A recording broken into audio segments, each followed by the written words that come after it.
విశాఖ గురించి అన్ని చెప్పినా ప్రపోజల్స్ ఏమీ లేవన్నారు ఎమ్మెల్సీ రవీంద్రబాబు. సినిమా పరిశ్రమ అభివృద్ధికి ప్రభుత్వం ఎలాంటి చర్యలు తీసుకుంటుందో చెప్పాలని మండలిలో ప్రశ్నించారు. ప్రభుత్వం తీసుకోవాల్సిన ప్రణాళిక ఏంటో చెప్పాలన్నారు. చాలా చిత్రమైన పరిస్థితిలో పెట్టారు సార్ అన్నప్పుడు.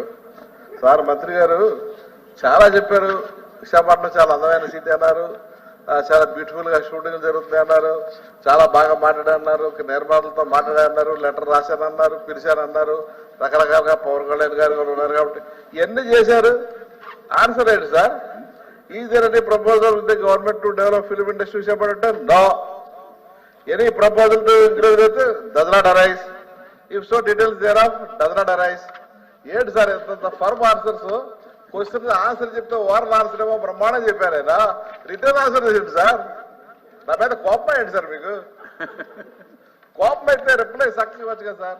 వీఆర్ అండర్ ఎగ్జామినింగ్, లేదా ఇట్ ఇస్ అండర్ వ్యూనో, under consideration, we are in the talks with film person. చాలా చెప్పారు, చక్కగా బ్రహ్మాండం చెప్పారు సార్. చాలా స్మార్ట్ మినిస్టర్ మీరు. అంత చెప్తే ఇదే ఆన్సర్ సార్. ప్లీజ్ సార్, దయచేసి మా మెంబర్స్ కోసం ఇది పర్మనెంట్ రికార్డ్ సార్. మీరు బయటకు వెళ్ళి చెప్పాలంటే ఎరా నీవంటే మంత్రి అసలు లేదా? అన్నిటి no, does not arise, does not arise.